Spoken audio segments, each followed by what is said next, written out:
Hey guys, there was a question posed on. There was a question posed yesterday on our New York Saddle Hunter forum Facebook page, and the question was: it was a problem that somebody was having descending when they're climbing DRT, and he's the guy who's having a problem.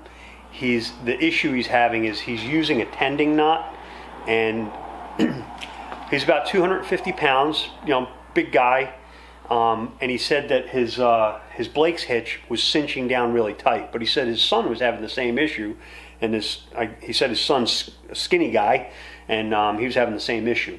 So I've never experienced that problem, but just listening to what he said he was going through, I think I know what might be happening. So I'm going to try and show it to you here, what I think is happening, how to remedy it, and I'm going to show you another way to tend your Blake's hitch that will also solve this issue if this is what's happening.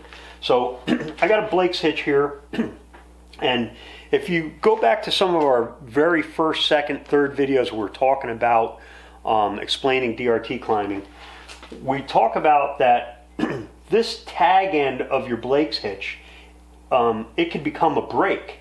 So if you're descending, when you put your fingers over the top and you start descending, if you were starting to descend too fast, you could actually pull on this like a brake and it would slow you down.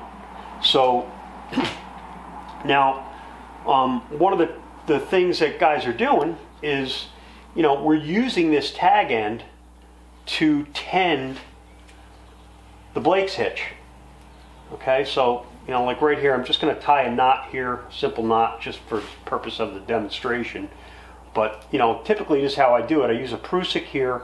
I'll tie off this tag end to here. I usually use a better knot there, but and as I climb, what's going to happen is as I'm climbing, this tender is going to advance my Blake's hitch for me.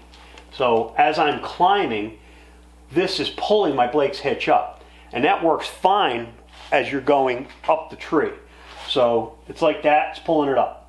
Now, when you go to descend, if this is very tight, which you kind of need it to be tight or no slack in it for you to climb the rope, when it's real tight, when you're trying to descend, this is pulling on the Blake's hitch, acting like a brake.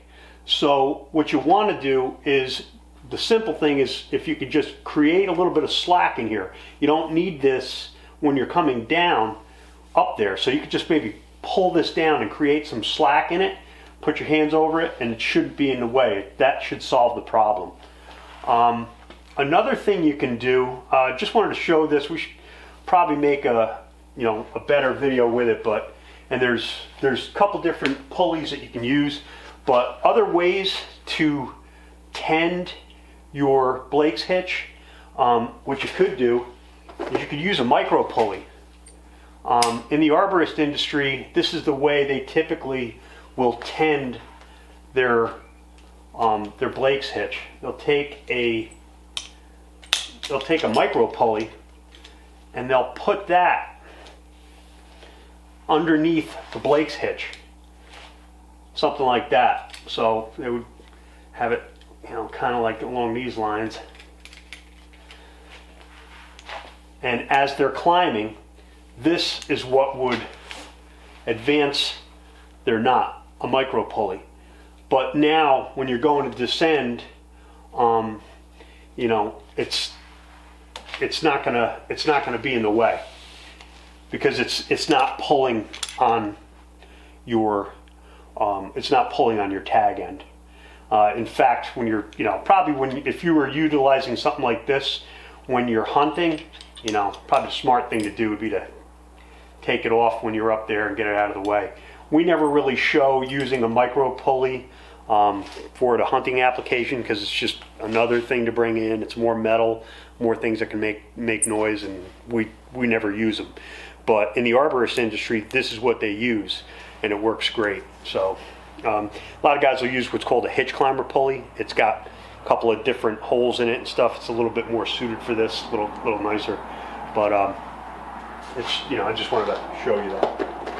So, all right. So hopefully that answers the question and solves it. Any of you guys that are having that problem, try that. See how it works for you. I wouldn't expect you to have an issue after that. All right. Okay, guys. Have a good day.